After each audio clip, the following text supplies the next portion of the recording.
Hello listeners, today we are going to solve course 3 course.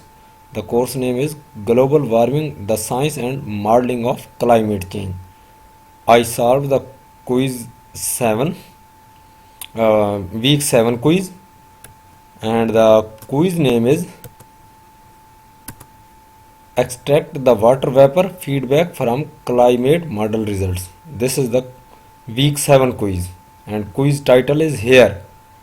There were total 3 questions. I solved these questions with correct answers and got 100% marks. You can see my result is here.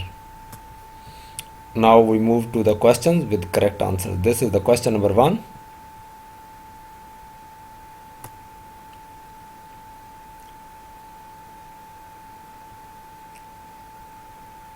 This is the question 2.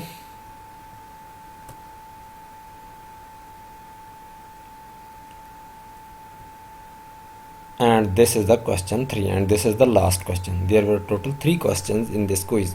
If you have any question, you can ask me in comment section.